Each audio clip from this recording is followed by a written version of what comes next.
नमस्कार दोस्तों, आप सभी दोस्तों का आपके अपने यूट्यूब चैनल पर एक बार फिर से स्वागत है। तो दोस्तों, जैसा कि आप सबको पता है कि आपकी वैकेंसी आ चुकी हैं और आपके जो बीएसपीएससी एग्ज़ाम है इसमें आपके जनरल नॉलेज यानी कि जीके के 10 महत्वपूर्ण प्रश्न पूछे जाते हैं। तो दोस्तों हम आज की इस वीडियो में हम प्रैक्टिस सेट नंबर 1 लेके आ चुके हैं आपका जीके का। दोस्तों हमारा जो मोटिव रहेगा इसमें हम क्या करेंगे, प्रैक्टिस सेट के थ्रू आपके सभी टॉपिक को कवर करेंगे। तो दोस्तों आप इस वीडियो को अंत तक देखिएगा। दोस्तों इस वीडियो में आपको कुल 15 प्रश्न देखने को मिल रहे होंगे।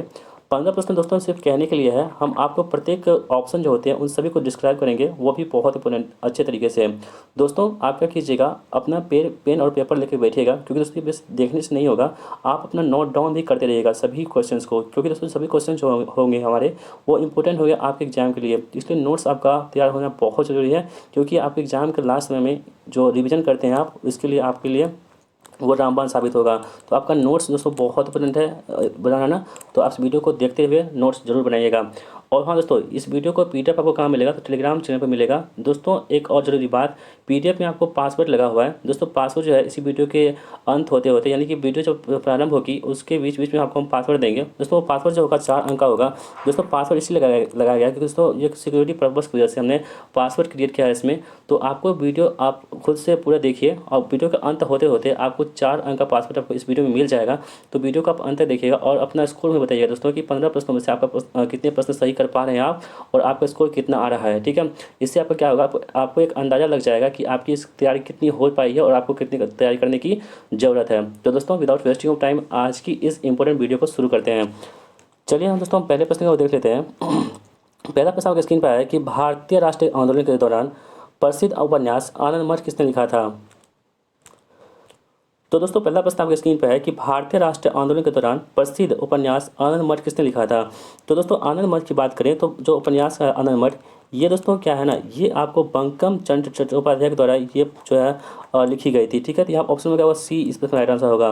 दोस्तों इसके अलावा जो आनंद मठ है दोस्तों, आपने सुना होगा सत्यमेव जयते। तो दोस्तों भारत की जो राष्ट्रीय वाक्य है वो कौन है, सत्यमेव जयते है। तो सत्यमेव जयते कहाँ से ली गई है दोस्तों, तो वो आनंद मठ जो है दोस्तों इसके मुंडोक उपनिषद से ली गई है। कहाँ से, मुंडोक उपनिषद से जो है वो जो है सत्यमेव जयते वर्ड को लिया गया है। तो इस पॉइंट को आप नोट डाउन कर दीजिए, क्योंकि आप एग्जाम के दृष्टिकोण से बहुत इंपॉर्टेंट है। ठीक है, तो दोस्तों बात हो गई। अब दोस्तों हम बात करें रविन्द्रनाथ टैगोर की। एक और ऑप्शन जो है रविन्द्रनाथ टैगोर जी हैं, ये भी इंपॉर्टेंट है आपके लिए। तो दोस्तों रविन्द्रनाथ टैगोर की बात करें तो सबसे पहले जो कौन ऐसे भारतीय थे जिनको सबसे पहले नोबेल पुरस्कार मिला था। तो दोस्तों नोबेल पुरस्कार पाने वाले पहले भारतीय कौन थे, तो रविन्द्रनाथ टैगोर जी हैं। ठीक है, दोस्तों उनको 1913 ईस्वी में जो है ना गीतांजलि इसके उपन्यास है। ठीक है, गीतांजलि इसके उपन्यास है, उसके लिए इनको जो है 1913 ईस्वी में पहली बार जो है भारतीय थे उनको नोबेल जो है साहित्य का नोबेल पुरस्कार मिला था। ठीक है, लिटरेचर का दोस्तों साहित्य का नोबेल पुरस्कार जो है इसको मिला था कब, 1913 ईस्वी में। इसके अलावा दोस्तों एक और फैक्ट, जो रविन्द्रनाथ टैगोर जी हैं इन्होंने ओमा सोनार बांग्ला, ठीक है, ओमा सोनार बांग्ला नाम से एक जो है ना गीत लिखी थी। ठीक है दोस्तों, बाद में यही गीत जो है बांग्लादेश की राष्ट्रीय गीत बन चुकी है अभी फ़िलहाल में, तो वही है। तो आप इस पॉइंट को ध्यान रखिएगा। तो दोस्तों इस पहले प्रश्न से आपको इतनी जानकारी मिली।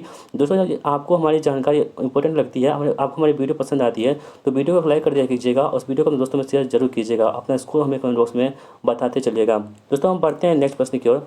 अगला प्रश्न हमारा दोस्तों है कि बंगाल का विभाजन किस वर्ष हुआ था। दोस्तों ये प्रश्न बहुत इंपॉर्टेंट है।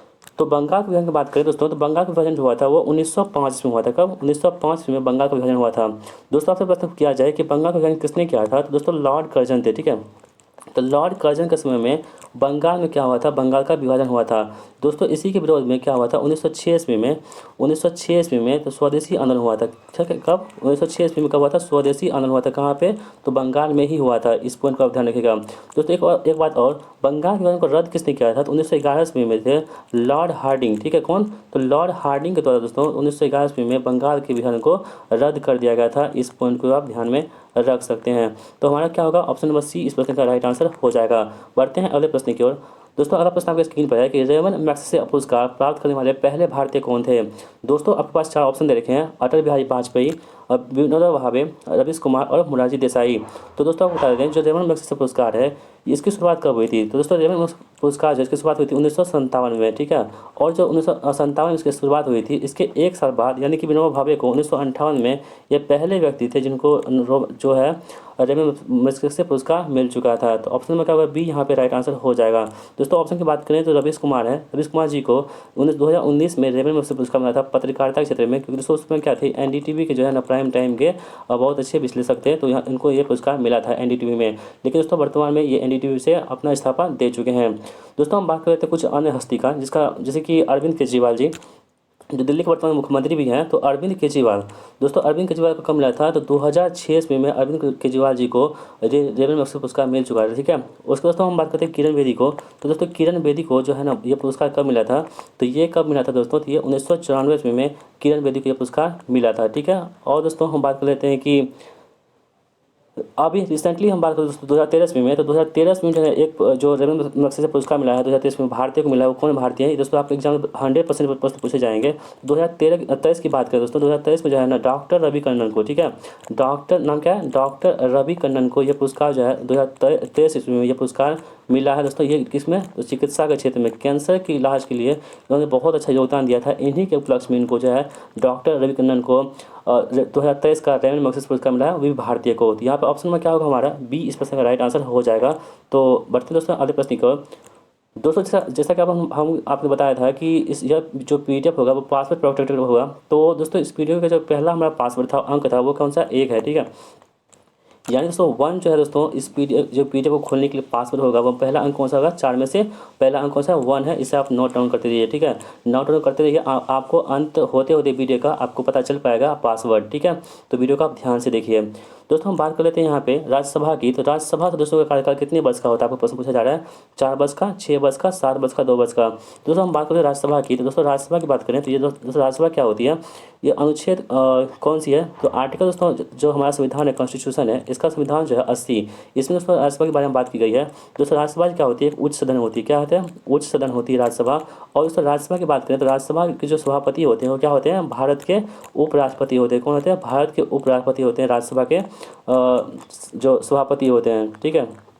और दोस्तों हम बात कर लेते हैं कि सबसे ज़्यादा राज्यसभा की सीटें कहाँ पे है दोस्तों, तो वो सबसे ज़्यादा राज्यसभा की सीटें जो है ना ये आपको यूपी में होती है, ठीक है। कितनी, यूपी में 31 है, ठीक है। और दोस्तों हम बात करते हैं बिहार की, तो बिहार दोस्तों कितनी है, तो 16 राज्यसभा की सीटें हैं, ठीक है। इस पॉइंट को आप ध्यान में रख लीजिएगा। तो दोस्तों यहाँ पे क्या हो जाएगा, ऑप्शन नंबर जो हमारा 6 है, यानी कि 6 वर्ष है, ये इस प्रश्न राइट आंसर हो जाएगा। ऑप्शन नंबर बी यहाँ पे राइट आंसर होगा।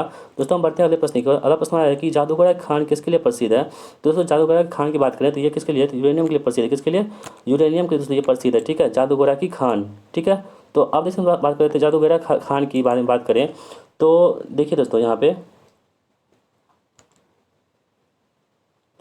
जादूगोरा की खान जो है ना किसके लिए प्रसिद्ध है, यूरेनियम के लिए प्रसिद्ध है, ठीक है। और दोस्तों देखिए यूरेनियम क्या होता है ना, एक रेडियो एक्टिव एलिमेंट होता है, ठीक है।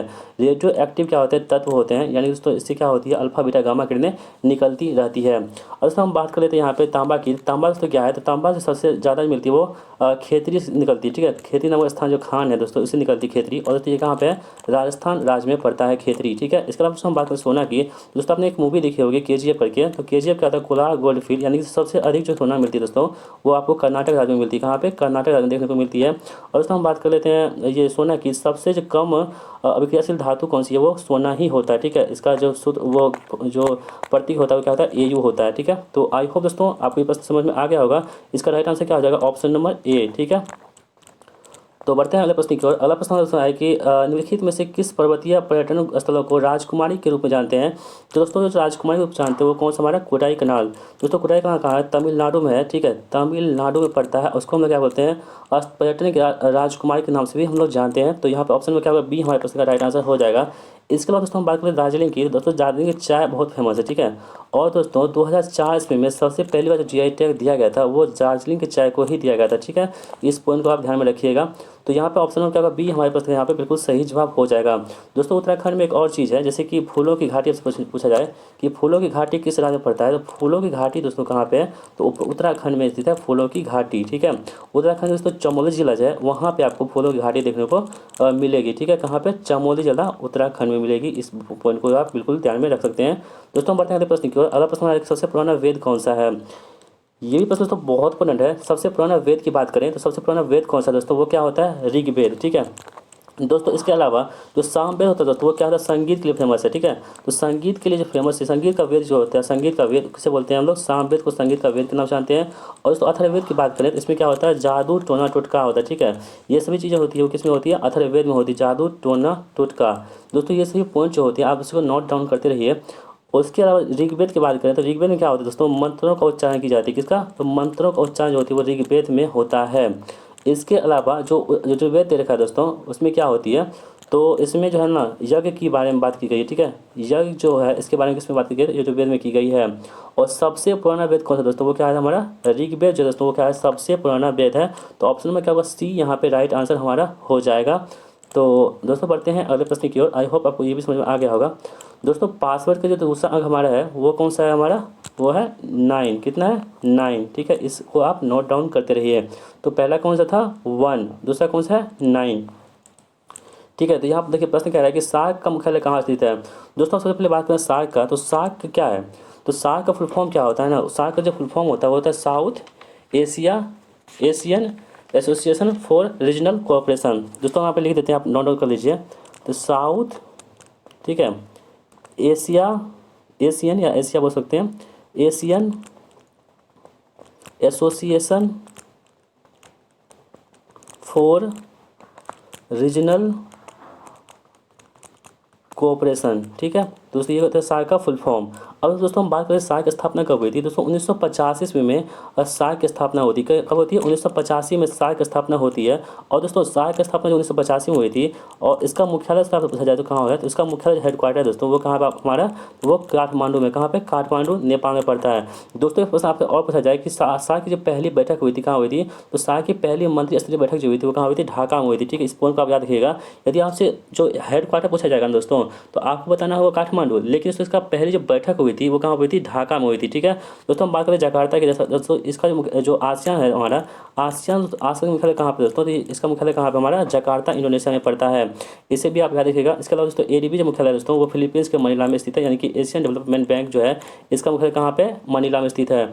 और दोस्तों जो सार्क है, सार्क में कितने देश है दोस्तों, तो 8 देश है सार्क में। वो कौन कौन से दोस्तों, वो कौन सा हमारा है, तो सार्क में जो 8 देश हैं वो है हमारा, सबसे पहले हम बात करें नीचे चलिए, तो हो गया मालदीव, श्रीलंका, इंडिया, पाकिस्तान, अफगानिस्तान, नेपाल, भूटान और बांग्लादेश। दोस्तों ये 8 देश जो होते हैं वो सार्क में है। जबकि जो आसियान है इसमें कितने देश हैं, कुल 10 देश हैं। इस पॉइंट को आप ध्यान में रख लीजिएगा। दोस्तों हम बढ़ते हैं अगले प्रश्न की ओर। अगला प्रश्न हमारा है कि अजंता गुफाओं की चित्रकारी क्या दर्शाती है। दोस्तों अजंता गुफाओं की चित्रकारी है ये हमको क्या दर्शाती है, जातक कथाएं को दर्शाती है। तो ऑप्शन में क्या होगा, बी यहाँ पे राइट आंसर हो जाएगा। दोस्तों अजंता की गुफाएं जो है कहाँ पड़ती है, महाराष्ट्र राज्य में सबसे अधिक देखने को मिलती है हमें महाराष्ट्र में।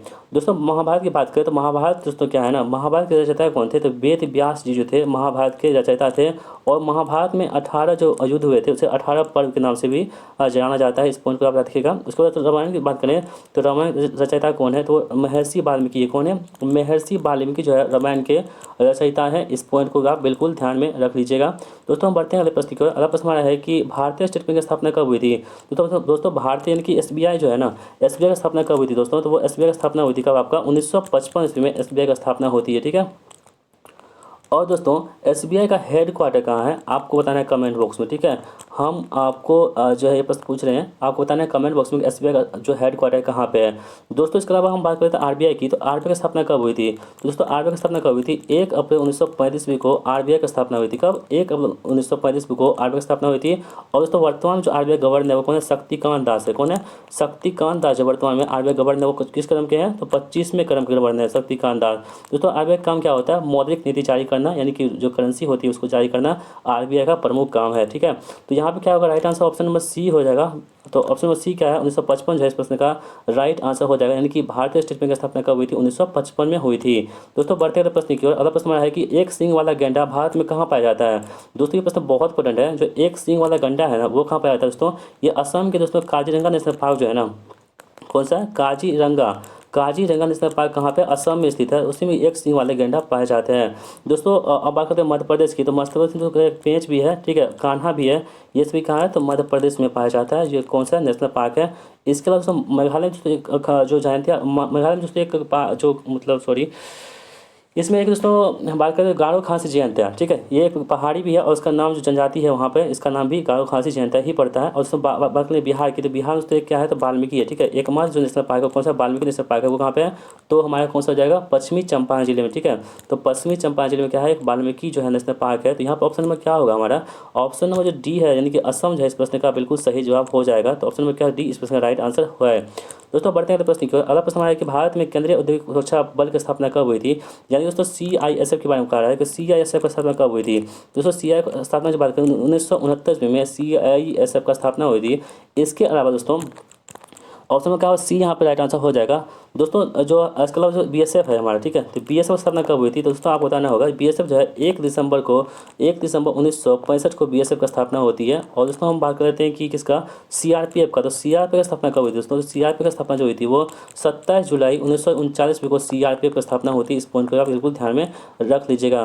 दोस्तों एक जो दिवस पूछा जाता है आपसे, जैसे कि पूछा जाएगा आपको कि इंडियन आर्मी डे, तो आर्मी डे कब मनाते हैं, तो 15 जनवरी को। कब मनाते हैं, 15 जनवरी को हम लोग आर्मी डे मनाते हैं। और इसके अलावा जो एयरफोर्स डे है दोस्तों, एयरफोर्स डे वो कब मनाते हैं, तो 8 अक्टूबर को हम लोग प्रतिवर्ष एयरफोर्स मनाते हैं। और नेवी डे कब मनाते हैं, तो नेवी डे दोस्तों कब मनाते हैं, 4 दिसंबर को हम लोग प्रतिवर्ष क्या करते हैं, नेवी डे के रूप में मनाते हैं। तो यहाँ पे ऑप्शन में क्या होगा, डी हमारे प्रश्न का बिल्कुल सही जवाब हो जाएगा।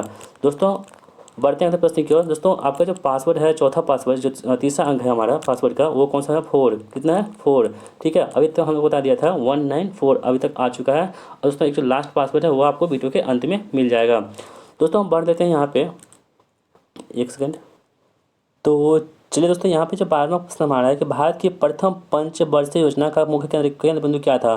तो दोस्तों देखिए, भारत की जो प्रथम पंचवर्षीय योजना आई थी वो 1951 से 56 के बीच में आई थी। कब, 1951 से 56 के बीच में भारत की प्रथम पंचवर्षीय योजना आई थी, ठीक है।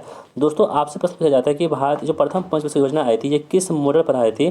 दोस्तों वो मॉडल कौन सा था हमारा, तो वो था मॉडल हमारा कौन सा था, हेराल्ड डोमर मॉडल, ठीक है। कौन सा, हेराल्ड डोमर मॉडल पर आया था, कौन सा, तो भारत की प्रथम पंचवर्षीय योजना, ठीक है, 1951 से 56 के बीच में चली थी। दोस्तों इसका मुख्य उद्देश्य क्या था, इसका मुख्य उद्देश्य था कृषि पर ध्यान देने के साथ साथ प्राथमिक क्षेत्र का विकास करना, इसका प्रमुख उद्देश्य था, ठीक है। इसके अलावा दोस्तों हम बात कर लेते हैं कि भारत की दूसरी पंचवर्षीय कब आई थी। दोस्तों 1956 से 61 के बीच में, कब, 1956 से 61 के बीच में भारत की दूसरी पंचवर्षीय योजना आई थी। और दोस्तों ये इसका जो मॉडल था वो कौन था, महालनोबिस पर, ठीक है, PC महालनोबिस पर जो है इसका मॉडल आधारित था। तो इस पॉइंट को आप बिल्कुल ध्यान में रखिएगा। और दोस्तों ये जो था दूसरी पंचवर्षीय योजना, ये आपको किस पे थी, भारी उद्योग पर थी, ठीक है। उद्योग धंधे पर जो है इसकी जो मेन थीम थी वो थी, ठीक है। और दोस्तों एक प्रश्न आपको और बनता है कि जो योजना अवकाश आया था कब आया था, तो 1966 से 1969 के बीच में जो है योजना अवकाश आया था। इसमें बीच में जैसे कोई प्रकार की योजना वो शामिल नहीं की गई थी। इस पॉइंट को आप याद रखिएगा। दोस्तों एक और बात, जैसे कि पूछा जाएगा आपसे कि किस पंचवर्षीय योजना में जो गरीबी हटाओ का नारा दिया गया था, ठीक है, गरीबी हटाओ का नारा किस पंचवर्षीय योजना में दी गई थी। तो दोस्तों वो कौन सा पंचवर्षीय योजना था, वो था हमारा कौन सा, 5वीं पंचवर्षीय योजना में, यानी कि 5वीं पंचवर्षीय योजना में आपको गरीबी हटाओ का नारा दिया गया था, ठीक है। और दोस्तों एक पॉइंट और, जैसे कि पूछा जाएगा आपसे कि कौन सी पंचवर्षीय योजना केवल 4 वर्ष की थी। तो दोस्तों जो 5वीं पंचवर्षीय योजना थी, ठीक है, 5वीं पंचवर्षीय योजना थी वो की थी क्या थी, तो केवल 4 वर्षों की थी, ठीक है। इस पॉइंट को आप याद रखिएगा, ये भी आपके लिए इंपॉर्टेंट है। तो दोस्तों यहाँ पे क्या होगा, राइट आंसर हमारा ऑप्शन नंबर क्या हो जाएगा, बी इस प्रश्न का बिल्कुल सही जवाब हो जाएगा, ठीक है। आई होप दोस्तों आप सभी प्रश्नों को बना रहे होंगे, अपना स्कोर भी आप काउंट कर रहे होंगे और बताने के लिए आप तैयार होंगे। दोस्तों हम बढ़ते हैं अगले प्रश्न की ओर। 13वां प्रश्न आपकी स्क्रीन पर आ चुका है। निम्नलिखित में से किसने खिलाफत आंदोलन का नेतृत्व किया था, ठीक है। तो देखिए आपके पास 4 ऑप्शन देखें, जाकिर हुसैन, शौकत अली, बख्त खां और मोहम्मद अली जिन्ना। तो दोस्तों जो खिलाफत आंदोलन हुई थी ये कब हुई थी, तो खिलाफत आंदोलन की बात कर लेते हैं दोस्तों। तो खिलाफत आंदोलन जो हुई थी वो कब हुई थी, आपको ये बताना है, ठीक है। तो 1919 में दोस्तों क्या होती है, खिलाफत आंदोलन होती है, ठीक है। इसके जो मतलब आंदोलन का नेतृत्व करता थे वो थे अली बंधु, ठीक है। अली बंधु दोस्तों नाम उनका। अली बंधु में क्या होगा, शौकत अली और जो है मोहम्मद अली, कौन थे, शौकत अली हो गया और कौन से गया, मोहम्मद अली। इन दोनों भाई ने मिलकर क्या किया था, खिलाफत आंदोलन को का नेतृत्व किया था। तो यहाँ पर ऑप्शन में क्या होगा, बी हमारे प्रश्न का बिल्कुल सही जवाब हो जाएगा, ठीक है। तो ऑप्शन में बी क्या यहाँ पे राइट आंसर हो जाएगा। दोस्तों बढ़ते अगले प्रश्न की ओर। अगला प्रश्न है कि अंतर्राष्ट्रीय महिला दिवस कब मनाते हैं। तो दोस्तों अंतर्राष्ट्रीय महिला दिवस जो है आज ही के दिन कि 8 मार्च को प्रत्येक वर्ष दोस्तों हम क्या करते हैं, इंटरनेशनल जो वुमेन डे है, अंतर्राष्ट्रीय महिला दिवस मनाते हैं, कब, 8 मार्च को, ठीक है। तो 8 मार्च क्या करते हैं हम लोग प्रत्येक वर्ष अंतर्राष्ट्रीय महिला दिवस मनाते हैं। दोस्तों हम बात करते हैं राष्ट्रीय महिला दिवस की, तो राष्ट्रीय महिला दिवस कब मनाते हैं? तो राष्ट्रीय महिला दिवस जो है दोस्तों वो कब मनाते हैं हम लोग? 13 फरवरी को प्रत्येक वर्ष है राष्ट्रीय महिला दिवस मनाते हैं दोस्तों, ये सरोजिनी नायडू के जन्मदिन पर।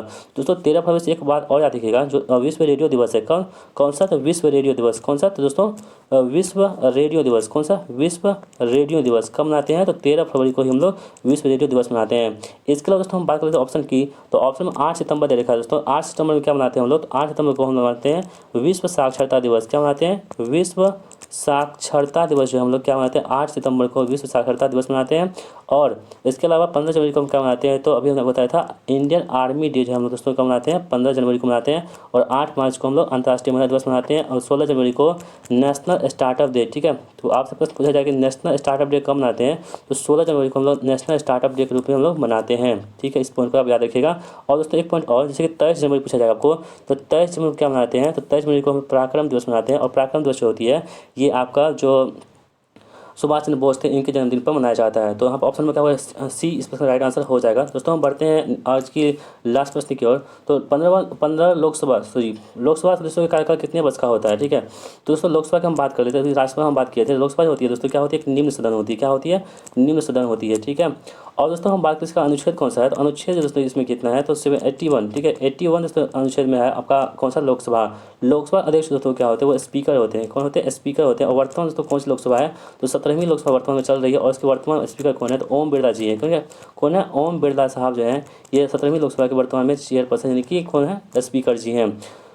तो यहाँ पे प्रश्न आपको पूछा जाए कि लोकसभा सदस्य का कार्यकाल कितना वर्ष का होता है? दोस्तों तो लोकसभा सदस्य का कार्यकाल होता है वो कितना होता है? 5 वर्ष का होता है। ठीक है, अभी हाल ही में जो है ना 2024 में मई मंथ में जो है आपका जो ये मतलब चुनाव होने वाला है वो लोकसभा की। ठीक है, तो वो कौन सी होगी? 18वीं लोकसभा होगी। कौन सी? 18वीं लोकसभा होने वाली है। तो दोस्तों इसमें देखिए क्या होता है, कौन सी पार्टी जीतती है। तो यहाँ पे क्या होगा? ऑप्शन नंबर सी हमारा डी यहाँ पर राइट आंसर 5 वर्ष जो है इस प्रश्न का राइट आंसर हो जाएगा। तो दोस्तों जो हमने आपको बताया था कि पासवर्ड का जो अंतिम अक्षर है वो कौन सा? 7 है। ठीक है, तो आपने आई होप कि आपने पासवर्ड कलेक्ट कर लिया होगा। ठीक है, हमने आपको बता दिया था, जो आप यदि नहीं देखें तो वीडियो को फिर से देख लीजिए, आपको पासवर्ड पता चल पाएगा। ठीक है, तो आप जैसे ही ये आपको पीडीएफ मिलेगी, आप पासवर्ड को टाइप कीजिएगा तो आपका पीडीएफ खुल जाएगी, आप वहाँ से आसानी से पढ़ सकते हैं। तो दोस्तों हमने आपको बताया था कि आप नोट्स भी बना लिए होंगे, तो आई होप कि आप नोट जरूर बना लिए होंगे। और अपना स्कोर हमें बताइएगा दोस्तों कि आपके 15 प्रश्न से कितना प्रश्न आया है। और एक बात और दोस्तों, एक छोटी सी आपसे रिक्वेस्ट दोस्तों, यदि आपको ये वीडियो पसंद आई हो तो आप हमें फीडबैक जरूर कीजिएगा कि आपको ये वीडियो कैसा लगा। ठीक है, आपको इससे क्या जानकारी अच्छी लगी और किसमें क्या त्रुटि है ये भी आप हमें बता सकते हैं। अपना फीडबैक हमें ज़रूर शेयर कीजिएगा, आपके लिए कमेंट बॉक्स हमेशा खुले रहते हैं। अपना जो भी त्रुटि है, अपने जो भी मन में कोई भी डाउट्स आते हैं उन सभी डाउट्स को आप कमेंट बॉक्स में लिखिए। ठीक है, हम आपके डाउट्स को सॉल्व करने का हमेशा कोशिश करते हैं दोस्तों। तो यदि आपको पीडीएफ प्राप्त करना है दोस्तों टेलीग्राम से ज्वाइन कर लीजिएगा, उस वीडियो को दोस्तों पर शेयर कीजिएगा। और यदि आप चैनल पर नए हैं तो चैनल को सब्सक्राइब जरूर कर लीजिएगा। तो दोस्तों मिलते हैं नेक्स्ट वीडियो में, तब तक के लिए जय हिंद, वंदे मातरम।